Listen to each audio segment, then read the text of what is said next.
现在订阅同盟会英语，不论找工作、升学或英检，表现更棒。快上 StudioClassroom.com。现在请收听教学节目。Advanced Studio Classroom is on the air.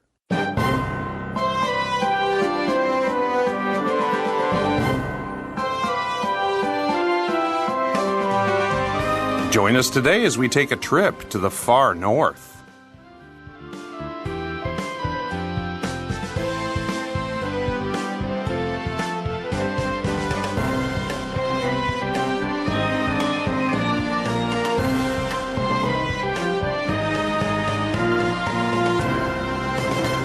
Hello, listeners, and welcome back to another Advanced Studio Classroom. My name is Simon, and you're joining me today in the studio as we talk about our May travel article. Today's article is about the Faroe Islands. It's a group of islands in the very far north of the world. They're actually just above England and Scotland, if you look at them on a map, and we're going to learn about them and the new tourist trend that is taking all kinds of visitors to these islands. Joining me also in the studio today, we have two panelists, and unfortunately, I don't think any of us have ever been to the Faroe Islands. Rebecca, have you been there? I have not yet been to the Faroe Islands. I do enjoy traveling, but my travels have not actually brought me to the England, Scotland, Faroe Islands area. Yeah, we keep mentioning England and Scotland, but these islands are not really part of England and Scotland, right? They're almost their own country, but they're actually connected to the country of Denmark, which isn't really anywhere near them. And so there's kind of an interesting story behind that. I do know, though, that in recent years, Western tourism to very northern places has become more and more popular. All kinds of people I knew growing up and from my hometown have gone to places like Iceland and, northern Scotland. There's groups of islands off Scotland, like the Shetlands and things like that have become popular. And I know we've also done stories here at Advanced about things like the Northern Lights in northern Canada. And, of course, we've also done stories about the very far south, which is also cold, like Antarctica. And so it seems that there's this trend in global tourism taking people to places like the Faroe Islands. Josh, welcome back to the program. Have you been to the Faroe Islands? Thank you, Simon. It's always good to be here on Advanced Radio, but unfortunately I have not been to the Faroe Islands. I have been fairly far north. I lived in Alaska for a little while, and I've also visited Denmark and Norway and Sweden. And I do have to say that there is something very beautiful about the nature that you find in the north. The cold climate kind of makes things feel clean. In my experience. I've also been to the north, though only in Canada. Have you been far north, Rebecca?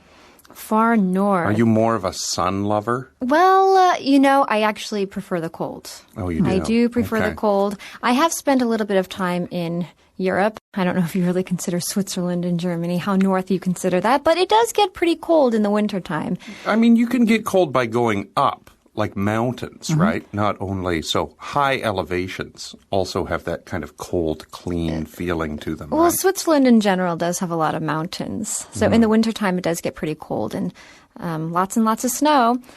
But in general, I definitely prefer the cold over the warm weather. One of the things that I find interesting about this article, listeners, if you have your May magazine, you can find this article on page 12. And I'm just looking at the pictures here right now. Fantastic looking scenery. But the thing that stands out in my mind is there aren't too many trees. And that really reminds me of northern Canada. But one of the things that it clearly does have is a lot of rocky cliffs and mountains and things like that. Josh, places you visited, were they also this sort of scenery?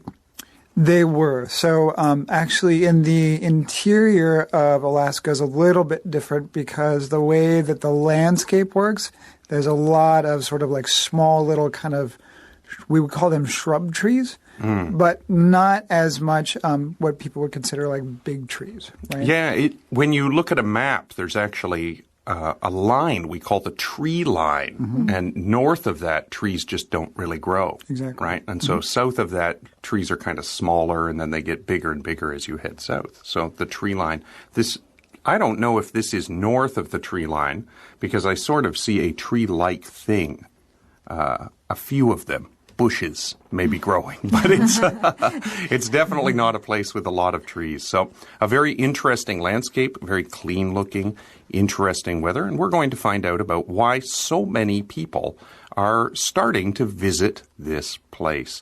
I think we should get into our first reading together now. Listeners, again, you can find this on page 12 of your May magazine. We're going to read the first column together.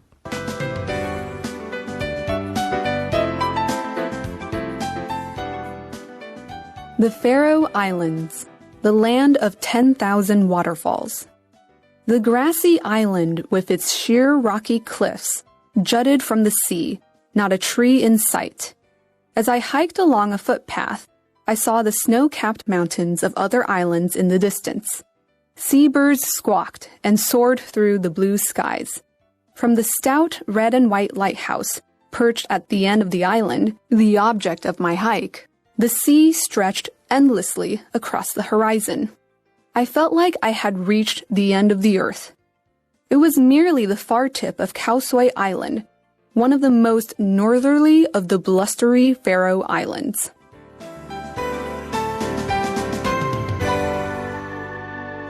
So this reading basically gives us an introduction to what we've been talking about, kind of the landscape, but it also gives us an introduction to the feeling that you might experience in this sort of place. And I think that gives us a good clue as to why tourists are starting to go there, particularly if you are the kind of person who has a busy urban work life. You're living in a city and there's crowds everywhere and you're rushing around all the time. This might be a very appealing place.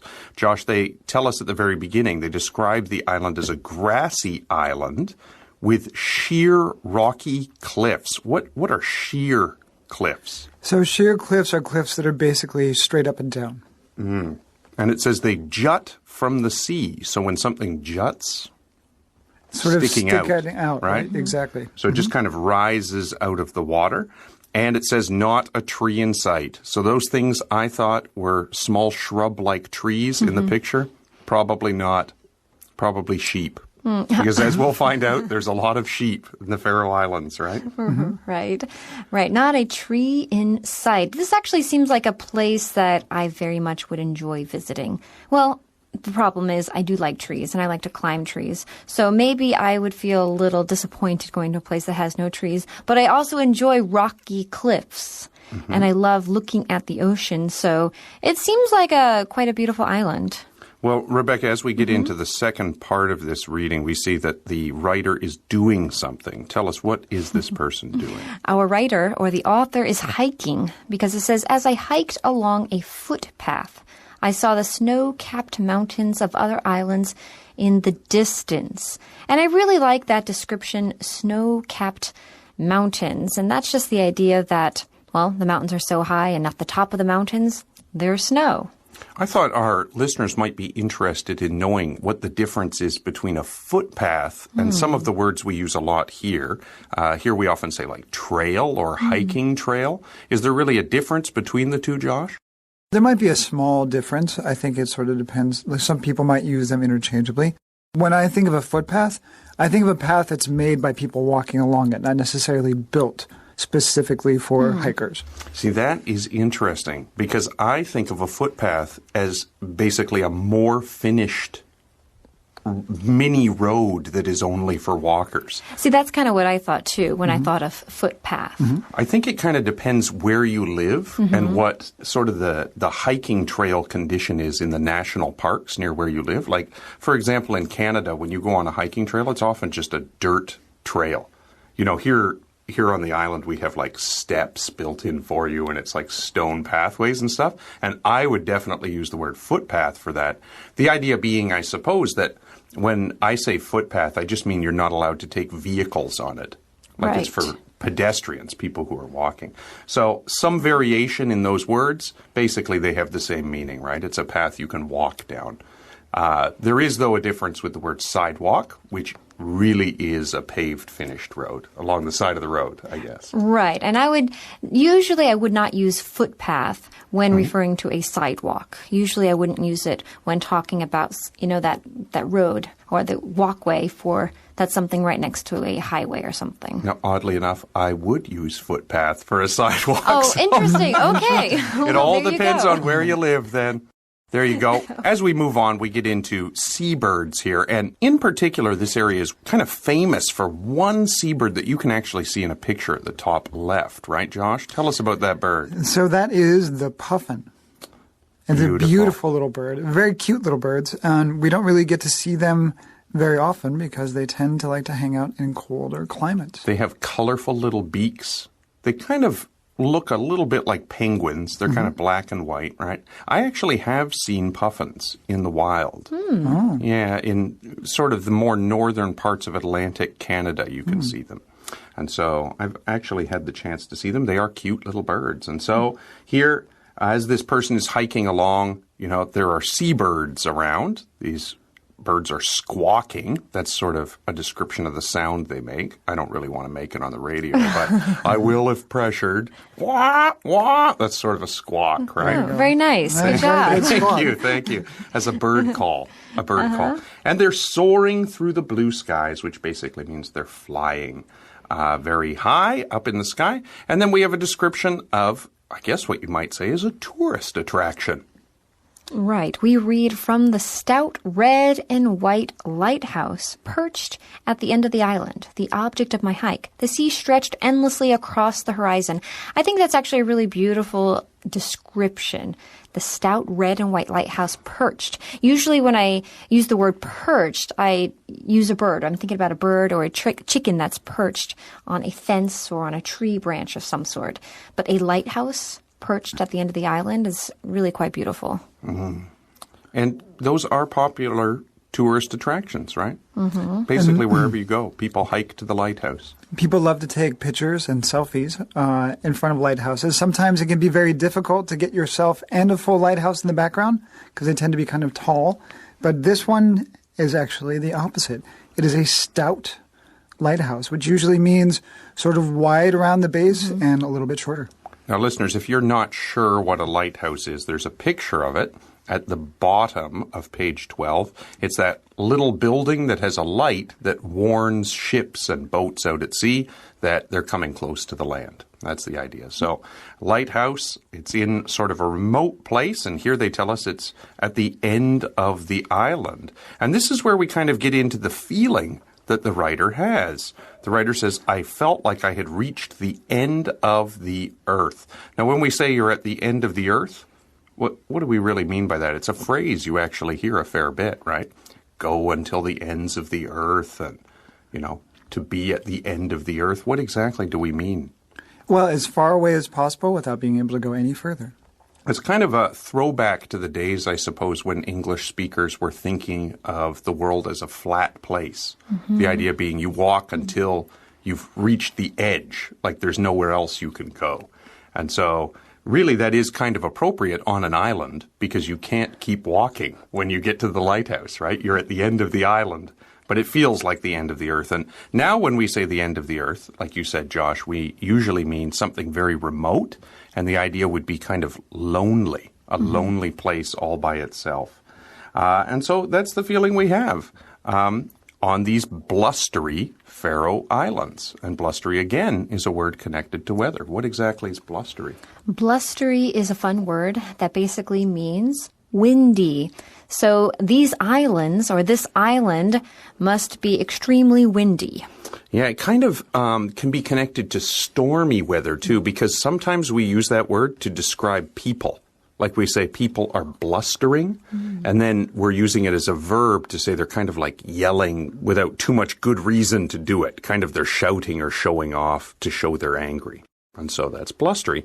Well, we have here a writer who is feeling very alone on this island. But as we get into our second reading, we'll find that the writer is not going to be alone for too long because the crowds are increasing. Let's do that second reading now.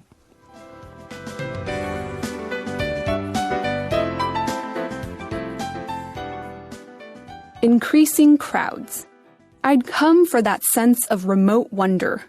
But I was just one of an increasing number of people who seek out these tiny specks on the map between Scotland and Iceland.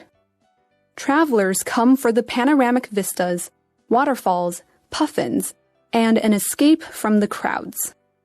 A few years ago, the stunning views were largely left to the island's 50,000 residents. But since 2013, the number of tourists has increased an average of 10% a year, according to the tourist board Visit Faroe Islands.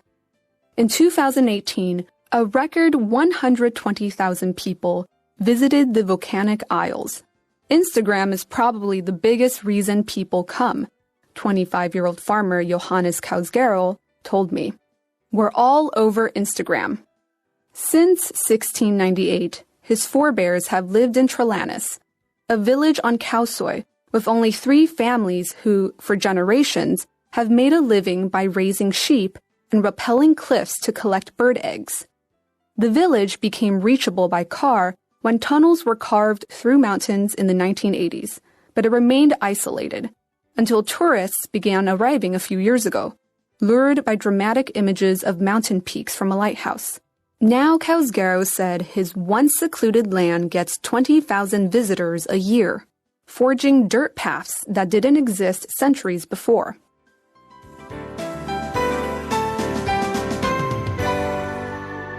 Okay, and so our writer tells us that they had come so that they could be alone. They wanted a sense of remote wonder. Remote, of course, meaning far from other things, and wonder meaning you're kind of amazed by the setting around you. But, unfortunately, that was not in the cards, meaning that wasn't going to be the situation. Why not, Josh? Well, because the author was just one of an increasing number of people who seek out these tiny specks on the map between Scotland and Ireland, meaning that there's more people coming all the time. Yeah, and at the beginning of the program, we sort of talked about how there's this trend in tourism from Western countries to go to northern places. But here, when we're talking about these specks on the map, we're not talking about all northern places, right? We're talking about the Faroe Islands, and they're specks because there's more than one island. Usually the word you see connected to these islands is a funny one that starts with an A-R-C-H. Do you know what word I'm talking about? Oh, that word. It's a tricky word from like high school geography. Oh, you said it. Okay. I was hoping one of you would say it differently than I said it. Can you say it one more time? How do you say it? Okay, so we say archipelago. Well, that's what I said. I thought you said archipelago. Oh, maybe I did say archipelago. Okay, so there's two pronunciations you kind of hear, listeners. One is archipelago. The other one is archipelago, but not arch. No, not You're not arch. supposed to say archipelago.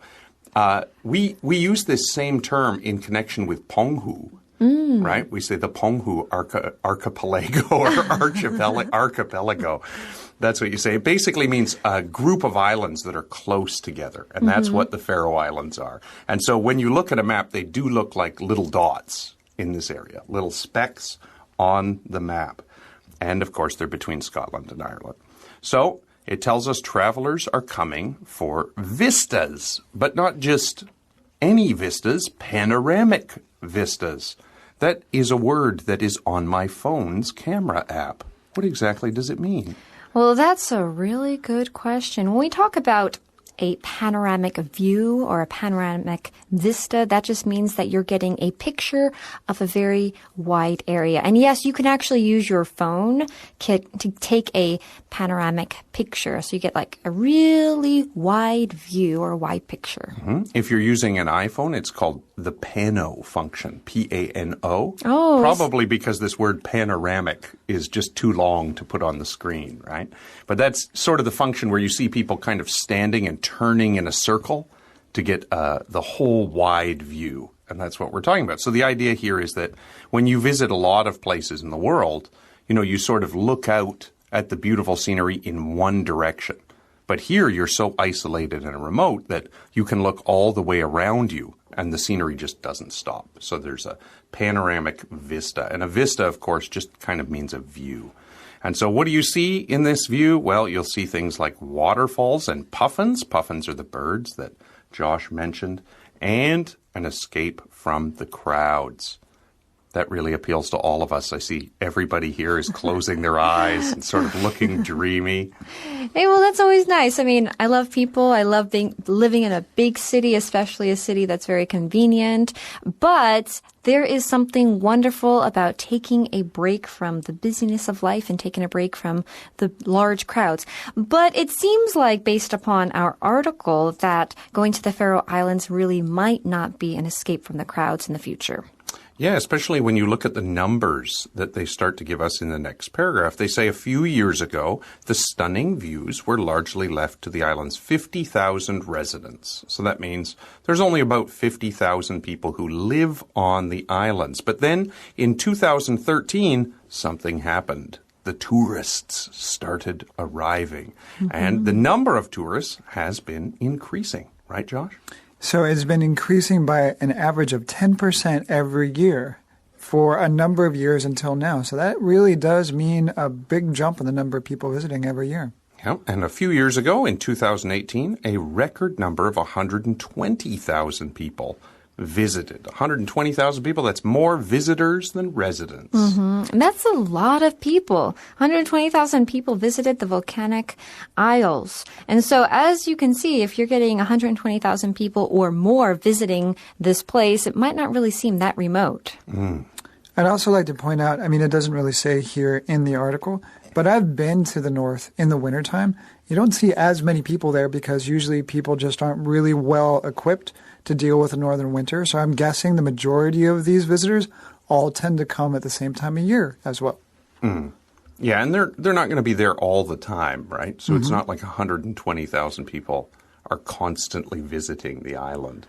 If you go, there will just be a fraction of those people who are there for a little time. Right, but Josh made a really good point. So perhaps they would prefer to come during the warmer weather. And so if you go during the warmer months, there's probably going to be a lot more people versus if you go during the colder months. That, I suppose, raises the question, is there warmer weather? And is it really warm during the warmer weather?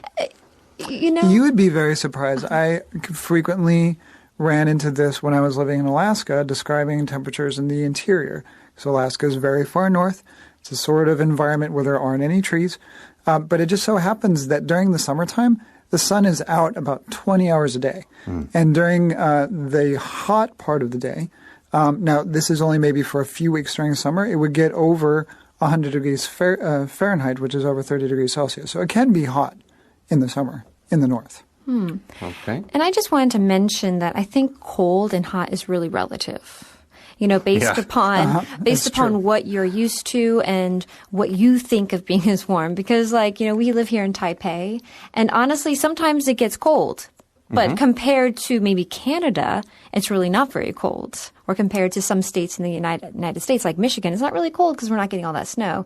But for us, without having heaters in our buildings and our apartments, it's actually pretty cold. Okay. So people are coming more and more for the natural wonder that they can find there and the beautiful scenery and views. But how are they finding out about these beautiful views? Well, the way everybody finds out about beautiful views nowadays, Simon, Instagram. Yeah. So we have a quote here from a local resident of the Faroe Islands. He is a younger man who is a farmer, and he says Instagram is probably the biggest reason people come. We're all over Instagram. And when he says we're all over Instagram, it just means there are lots and lots of pictures of the Faroe Islands on Instagram. Right? Exactly right. There we go. So that's how people find out, and they say, oh, look at that view. I should go there on my next vacation. And then all 120,000 people went. That's how it worked. Well, it then tells us a little bit about this farmer. He's from a family that's been Faroese. Faroese are the people who live on the Faroe Islands.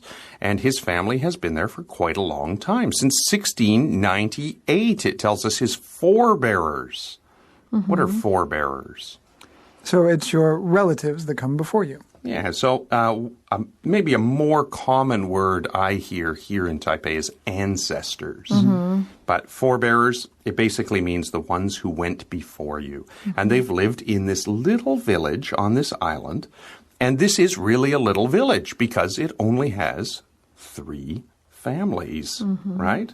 And they've all lived there for a long time. Now, how do they survive? Well, our lesson says they survive by raising sheep and rappelling cliffs to collect bird eggs.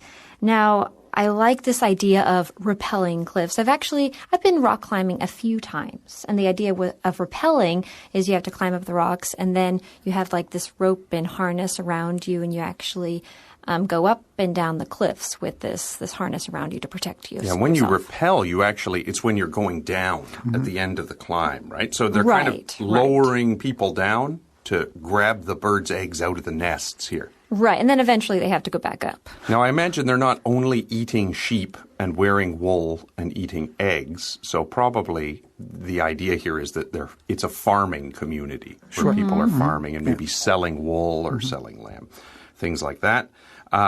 Nonetheless, the village was very isolated. You basically couldn't get there with a car until it became reachable when tunnels were carved through the mountains. Not too long ago, in the 1980s. But even after that, it was pretty isolated, meaning people didn't go there very much until a few years ago when the tourists started arriving. And why did the tourists come to this little village? Well, our lesson says they're lured by dramatic images of mountain peaks from a lighthouse. The lighthouse! The lighthouse! That our writer was hiking to. So it really is a tourist spot, right? If you're out in a wilderness area, there aren't always too many things to mark on the map. And so if you want people to go somewhere, you've got to mark it on the map. And the lighthouse is clearly the destination to hike to here. Now, this young fellow said that his once secluded land gets 20,000 visitors a year. That's a lot of visitors for a village with only 3 families, right? It's true. And so as a result, these people are forging paths. Forging just means creating paths that didn't exist centuries before. So with so many people walking in a village like this, there aren't going to be too many roads because you couldn't access it by car until recently. And so people walk to get around. And all of these new visitors are walking everywhere and making paths that the 3 families worth of residents weren't able to make. Listeners, thank you so much for joining us today as we began exploring the Faroe Islands. We hope you'll join us again tomorrow as we continue to look at this interesting travel destination. Until then, I'm Simon. I'm Rebecca. And I'm Josh. Saying bye for now. Bye-bye. Goodbye.